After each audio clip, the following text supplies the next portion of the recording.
Isaías 46, do versículo 9 ao 13.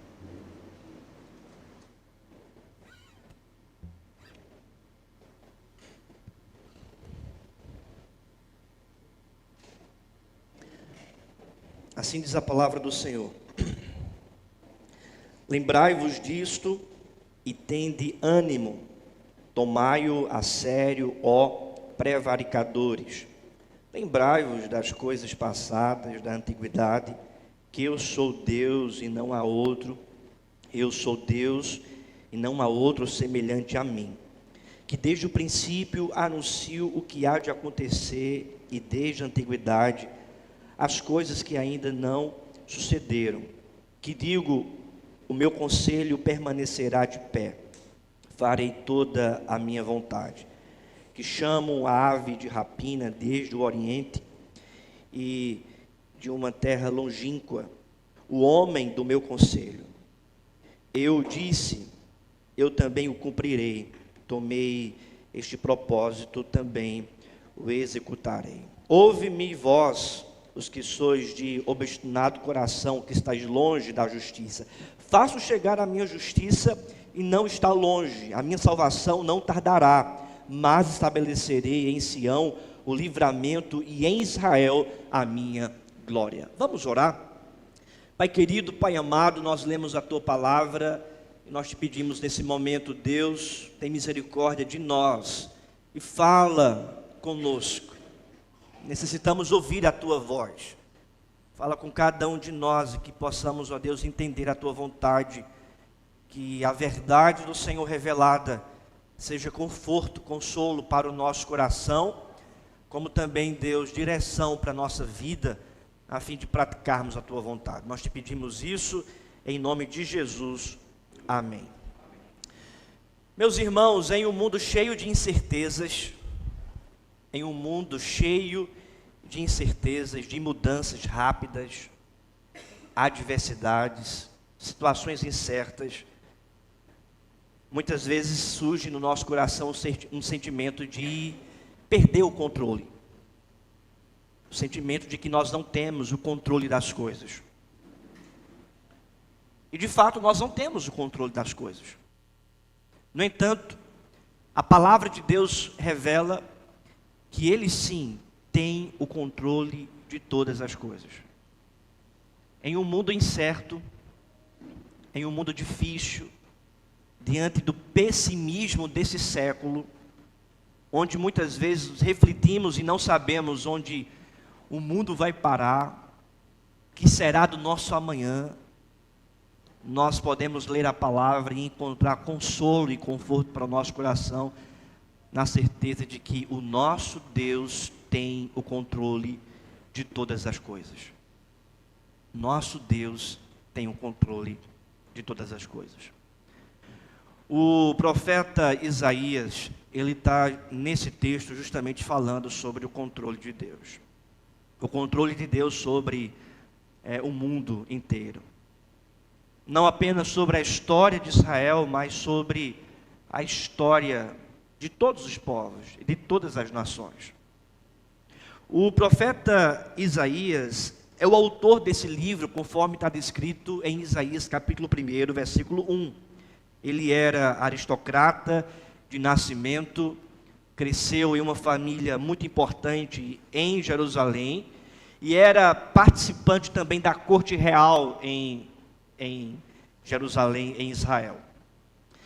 Para nós entendermos esse texto, é importante nós compreendermos esse contexto, porque o profeta Isaías, ele foi chamado por Deus para profetizar a palavra do Senhor para Israel, e especificamente ali para Judá, Jerusalém. Essa palavra de Isaías para Jerusalém era a palavra de Deus, mostrando especificamente para o povo que o povo deveria se arrepender dos seus pecados, porque o povo estava confiando mais nas coisas de Deus do que no próprio Deus. Eles estavam confiando no templo, mas não em Deus. Eles estavam confiando na terra de Jerusalém, na geografia ali em Canaã, mas não estavam confiando em Deus. Estavam confiando nos reis, mas não estavam confiando no Rei dos Reis. É por esta razão que a gente percebe no contexto, o profeta Isaías profetizando contra o povo, dizendo que o povo não deve confiar nos ídolos, não deve confiar no templo, mas deve confiar unicamente no Senhor Deus. O povo, portanto, deveria se arrepender dos seus pecados, abandonar os seus ídolos, essa idolatria, e confiar unicamente em Deus.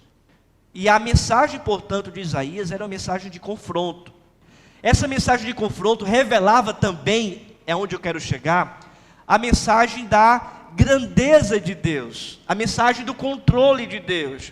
Porque o profeta Isaías estava afirmando, pela boca de Deus, que se o povo não se arrependesse dos seus pecados, Deus então iria enviar a Babilônia para destruir Judá, Jerusalém, como disciplina.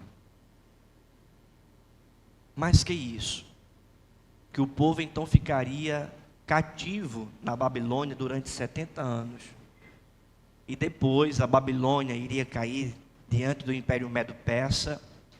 E o imperador persa, chamado Ciro, seria então levantado por Deus para, após esse período de exílio, libertar o povo de Deus da Babilônia, retornando então esse povo para a cidade de Jerusalém. É justamente sobre essa realidade do controle de Deus que o profeta Isaías fala no capítulo 45, veja o que diz, o capítulo 45, verso 1. Assim diz o Senhor ao seu ungido, a Ciro, a quem tomo pela mão, para abater as nações ante a sua face. Veja, o profeta Isaías está falando acerca do Ciro, que seria levantado, esse rei da Pérsia, para libertar o povo cativo da Babilônia, e esse povo então retornar para Jerusalém, depois que esse povo foi para o cativeiro, depois que esse povo não deu ouvidos à voz do profeta, esse povo não se arrependeu. Ou seja, o profeta Isaías, ele está apresentando todo o controle de Deus na história de Israel. E nós sabemos, irmãos, que Israel, esse povo, eles não deram ouvidos à voz do profeta, eles não se arrependeram dos pecados. A Babilônia foi, destruiu Jerusalém, destruiu Judá. Esse povo foi levado cativo, passou 70 anos. Depois de 70 anos, Ciro se levantou, porque Deus havia assim profetizado. E então Ciro libertou o povo. Esse povo então pôde retornar para Jerusalém. Mas antes de tudo isso acontecer, o profeta Isaías está aqui profetizando sobre essa realidade. É sobre o controle de Deus que o profeta então afirma no versículo 8 do capítulo 46. Veja o que diz: lembrai-vos disto e tende ânimo. Tomai a sério, ó prevaricadores, lembrai-vos das coisas passadas da antiguidade. E então ele apresenta o controle de Deus. E a primeira verdade, portanto, é que Deus está no controle, porque Deus é o único Deus. Ele está no controle, porque Ele é o único Deus. Veja o que diz o versículo 10, vamos ler juntos? Que desde o princípio, ou melhor, perdão, versículo 9, juntos. Lembrai-vos das coisas passadas da antiguidade, que eu sou Deus e não há outro, eu sou Deus e não há outro semelhante a mim. Ele, portanto, está anunciando como boca de Deus. Isaías está afirmando que Deus é Deus, não há outro além dele, não há outro como ele. O profeta Isaías aqui, irmãos, está sendo um canal da revelação da própria natureza de Deus, informando assim para aquele povo que não existe outro Deus a não ser o Deus de Israel, a não ser o Deus da igreja do Antigo Testamento, a não ser o nosso Deus.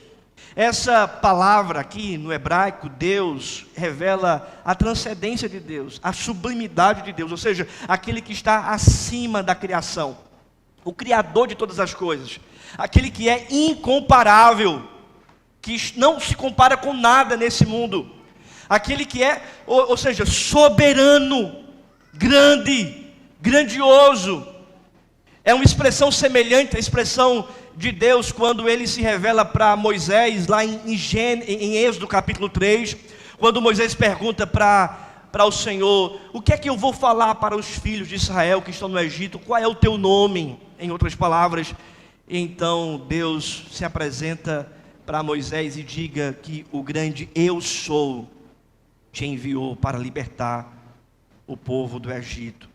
Essa expressão, portanto, semelhante aqui, quando Deus afirma pela boca do profeta Isaías que eu sou Deus e não há outro, eu sou Deus e não há outro semelhante a mim, revela, portanto, a natureza de quem é Deus. Ele é soberano, Ele é infinito, Ele é grandioso, não há outro como Ele. Por mais que os homens levantem ídolos no seu coração, por mais que os homens confiem nas coisas desse mundo, esses ídolos são passageiros. Esses ídolos não se comparam ao Deus grande e verdadeiro apresentado em sua palavra. Ele é o único Deus. Por que nós podemos compreender isso, é verdade? Porque nós podemos confiar que Deus tem o controle de todas as coisas? Porque Ele é o único Deus. Porque não há outro como Ele. Essas palavras eram de suma importância, principalmente para os incrédulos da Babilônia, porque a Babilônia, ela ia invadiu Jerusalém para destruir a cidade de Jerusalém, com muita crueldade.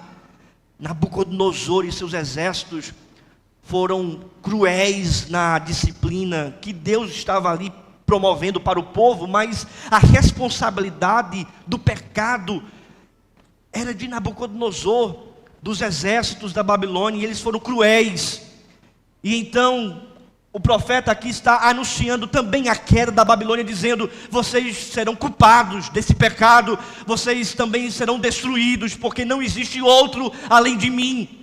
Por mais que a Babilônia levante os seus ídolos, por mais que a Babilônia levante Nabucodonosor, por mais que a Babilônia levante os seus imperadores e reis, a Babilônia também vai entender que não existe outro além de mim. É isso que o próprio Deus está aqui afirmando. A Babilônia vai cair também. Jerusalém caiu, Judá foi destruída porque confiou nos ídolos. A Babilônia também caiu, porque a Babilônia era um império incrédulo, idólatra. O Império Medo-Persa destruiu a Babilônia. Mais à frente nós vamos perceber que o Império Medo-Persa também caiu diante dos gregos. Alexandre o Grande destruiu todo o Império Medo-Persa e dominou o mundo daquela época. Mais à frente, durante a história, nós vamos perceber que o Império Romano destruiu os gregos. E quando Cristo chega, o domínio daquela época é o domínio romano.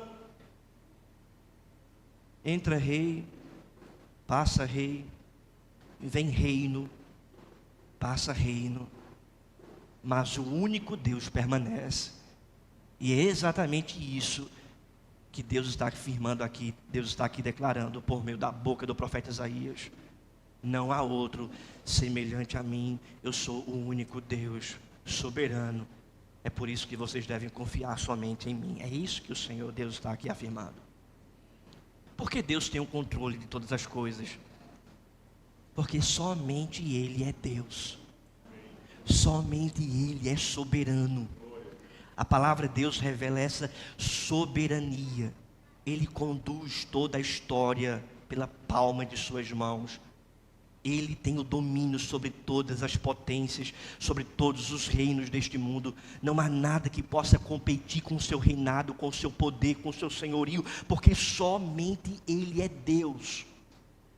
Não há outro. Diante dessa realidade de que Deus é soberano, nós precisamos compreender uma outra realidade. O Deus soberano, Ele tem cuidado de nós. Aqui nesse texto, o Deus soberano está cuidando do seu povo, dizendo: a Babilônia vai cair, eu vou levantar Ciro, vou chamá-lo de meu ungido, um incrédulo, para libertar o meu povo do cativeiro da Babilônia, para esse povo retornar para Jerusalém, depois de contrição, depois de quebrantamento. Isto é, Deus aqui está revelando o seu cuidado para com o seu povo, o seu alento para com o seu povo, o seu conforto para com o seu povo. Nós ficamos com muitas incertezas na vida, diante das dificuldades, diante das adversidades.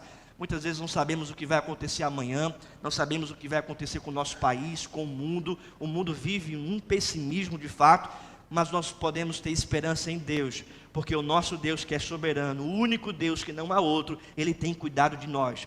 Ele tem cuidado da minha vida, Ele tem cuidado da sua vida, Ele tem cuidado da sua família, tem cuidado do seu trabalho, tem cuidado da sua história. Diante dessa realidade, você deve confrontar toda ansiedade no seu coração, você deve confrontar toda inquietação no seu coração, porque você fica muitas vezes inquieto, angustiado com as coisas desse mundo, com o seu futuro. Você não sabe o que vai acontecer amanhã, mas eu digo essa verdade para você: Deus sabe o que vai acontecer amanhã com você, e Deus tem o controle da sua vida, e nada acontece sem a permissão de Deus. E o Deus que é soberano, o único Deus que não há outro, Ele tem cuidado de nós. A segunda verdade, meus irmãos, é que Deus está no controle porque Ele conhece o fim desde o princípio. Deus conhece o fim desde o princípio. Veja o que diz o texto, versículo de número 10, a parte A. Vamos ler juntos? Que desde o princípio anunciou o que há de acontecer, e desde a antiguidade as coisas que ainda não sucederam. Só até aí. Ou seja, o profeta está afirmando que desde o princípio, ou seja, desde a antiguidade, Deus anunciou as coisas que iriam acontecer. Deus decretou aquilo que iria acontecer. E aquilo que foi decretado por Deus, de fato, aconteceu. A gente olha para a história de Israel e nós percebemos exatamente isso. Deus levantando o profeta Isaías, dizendo: vai, Isaías, e diz ao povo que eles devem se arrepender. Então Isaías se levanta como pregador e diz: povo de Deus, se arrependa dos seus pecados. O povo não se arrepende. Deus mais uma vez fala com o profeta, diz ao povo que se ele não se arrepender, eu vou permitir que a Babilônia invada Jerusalém. Eu vou decretar isso, que Jerusalém seja destruída pela Babilônia como disciplina do pecado. Então Jeremias vai e fala essa realidade, essa consequência do pecado. O povo não se arrepende. A Babilônia então vem e destrói Jerusalém. Deus mais uma vez fala com Isaías dizendo: fala para o povo que o povo vai permanecer no exílio até que os ídolos do coração sejam arrancados. O povo vai permanecer no exílio até que esse povo seja quebrantado, tratado.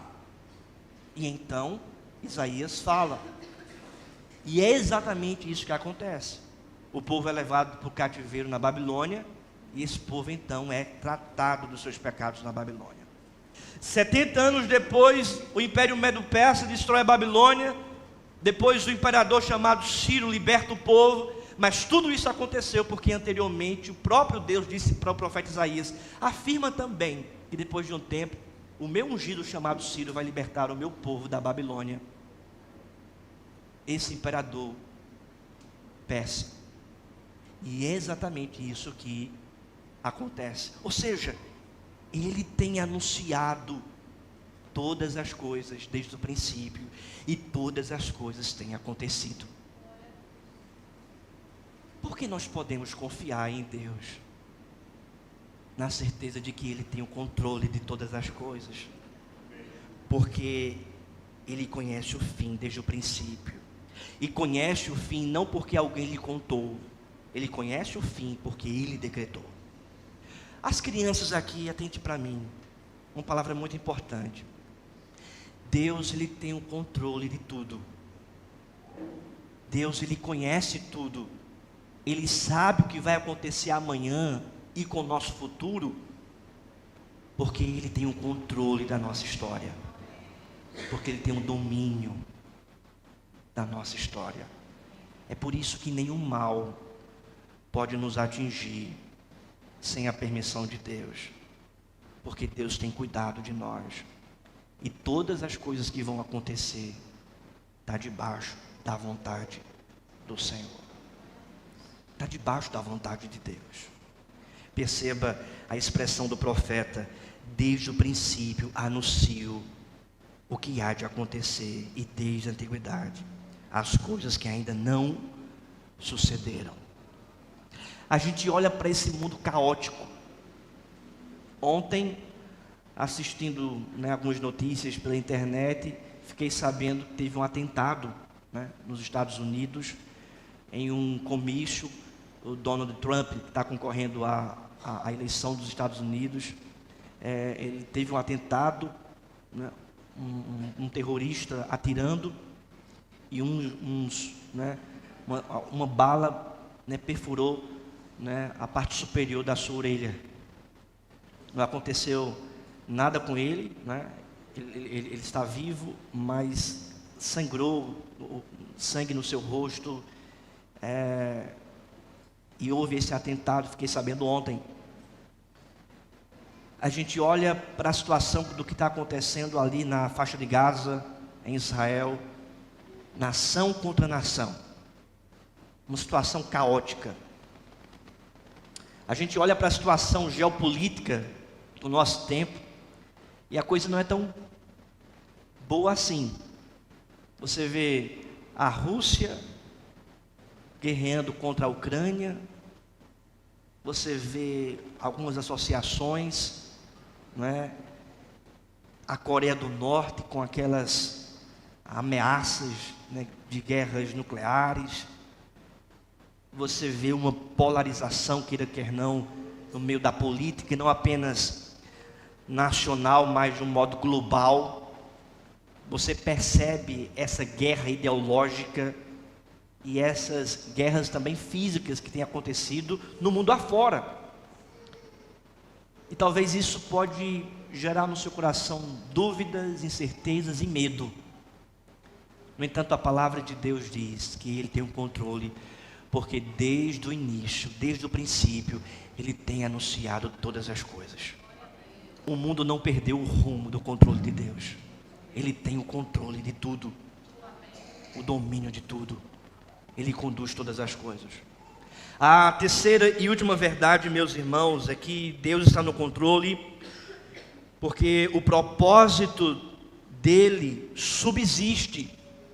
Deus está no controle porque o propósito de Deus subsiste.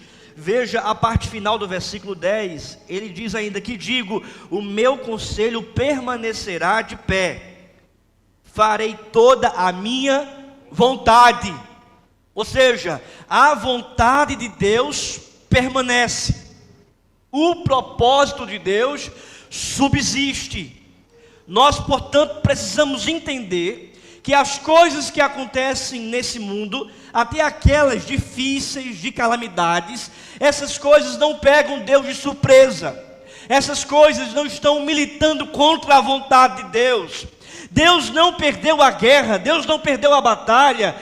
O mundo vive no mal, no maligno, muitas calamidades, muitas guerras, muitas coisas. Deus está perdendo a luta. Não, tudo está debaixo da vontade de Deus, do controle de Deus, da soberania de Deus, dos decretos de Deus. O nosso Deus não é um Deus minguado, não é um Deus pequeno, que é pego de surpresa, que o mundo não sabe, que o mundo não conhece. Não, nosso Deus não é assim. Pelo contrário, o nosso Deus é um Deus grande. O nosso Deus é um Deus que subsiste. O nosso Deus é um Deus que permanece, e que a sua vontade permanece para sempre, e que o mundo, portanto, está debaixo dessa vontade soberana de Deus. É isso que a palavra de Deus está dizendo aqui, que o propósito do Senhor vai prevalecer ante as adversidades, ante as aflições, ante as calamidades. A palavra de Deus, portanto, apresenta essa vontade de Deus que prevalecerá, que permanecerá para sempre. Por que Deus está no controle? Porque Ele é o único Deus. Por que Ele está no controle? Além dele ser o único Deus, Ele conhece o fim desde o princípio. E Ele está no controle, porque o propósito dEle subsiste. Os decretos dEle permanecem. Quais são as implicações que o profeta então traz para nós? Eu trago também para cada um. Veja o que diz a palavra, versículo 12. Ouve-me vós, os que sois obstinados de coração, que estáis longe da justiça. Ou seja, Deus está chamando a atenção de todos. E a primeira verdade, Ele apresenta aí no versículo 13, uma primeira implicação. A justiça do Senhor chegará. Versículo 13. Faço chegar a minha justiça e não está longe. A justiça chegou para Jerusalém. A justiça chegou para a Babilônia. A justiça chegou para o Império Medo-Persa. A justiça chega para aqueles que vivem na prática do pecado. A justiça chega para aqueles que vivem deliberadamente no erro e na transgressão.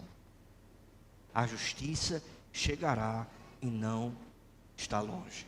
E não está longe. Essa justiça, sem sombra de dúvida, aponta para a justiça que acontece em Cristo, porque de fato Cristo vem para justificar aqueles que são injustos. E a justiça de Deus então recai sobre Jesus Cristo, para então todos aqueles que creem no Senhor Jesus são então justificados dos seus pecados. A ira de Deus, a justa ira de Deus, foi lançada sobre Jesus contra o nosso pecado. Então todos aqueles que creem no Senhor Jesus não são mais, não recebem mais o juízo de Deus, a ira de Deus, a justiça de Deus, para juízo, para condenação. Por quê? Porque creram em Jesus, então são justificados, porque Jesus recebeu esse juízo em seu lugar.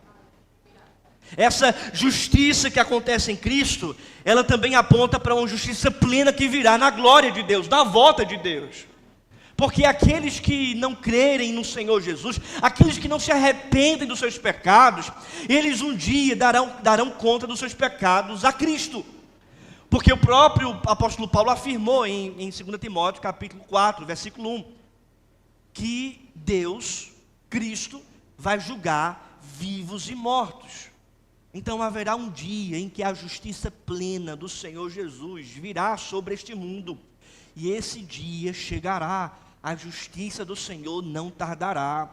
E todos aqueles que vivem deliberadamente no pecado, todos aqueles que não se arrependeram, que não creram no Senhor Jesus, que rejeitaram a oferta do Evangelho, todos aqueles que fazem a maldade, que praticam a maldade, que fazem injustiças, que vivem na injustiça, e que estão longe do Senhor, estes serão julgados e serão condenados por toda a eternidade.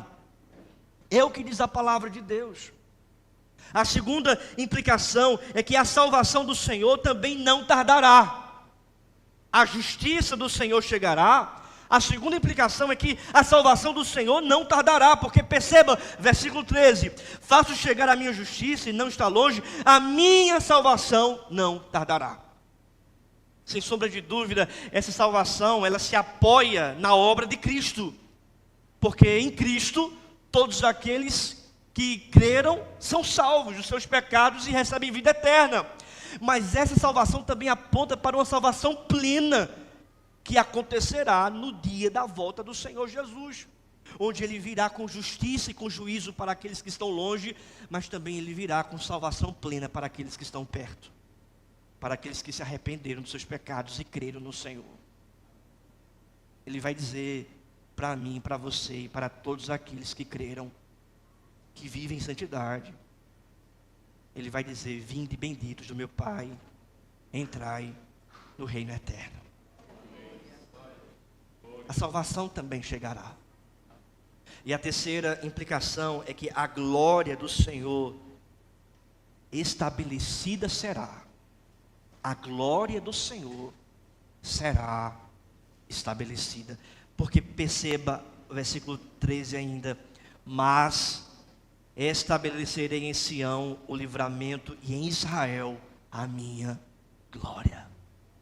A minha glória. O meu povo será,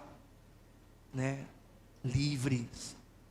Receberá o livramento do juízo, da destruição. Eles entrarão no meu reino. E então diz a palavra: eu estabelecerei a minha glória, o meu poder.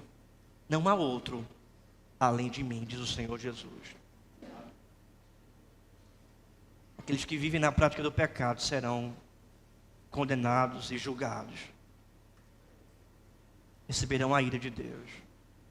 Aqueles que estão no Senhor Jesus receberão o livramento, a salvação. E a glória de Deus, portanto, será estabelecida. Será estabelecida nesse mundo. Não tem como competir com o Senhor. Não tem como burlar os planos de Deus. Não tem como se esconder de Deus. Porque Ele virá para estabelecer juízo, estabelecer salvação e estabelecer a sua glória. Mas Ele virá.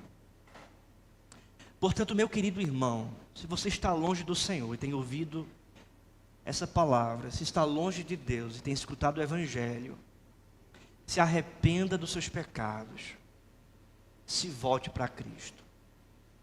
Se arrependa dos seus pecados e vá até o Senhor Jesus com quebrantamento, pedindo a Ele perdão pelos seus pecados e creia nele como seu único Senhor e Salvador, porque Ele virá. Se você já está perto do Senhor, já vive com o Senhor, lembre-se, a sua vida depende dEle. Ele tem o controle e o domínio sobre a sua vida. Portanto, viva nessa ótica, nessa perspectiva de que o Deus que é eterno tem controle e domínio sobre a sua história. Lembre-se dessa verdade. Ele está junto de você. Ele está cuidando de você. Deus, Ele tem o controle. Vamos ficar de pé e vamos orar.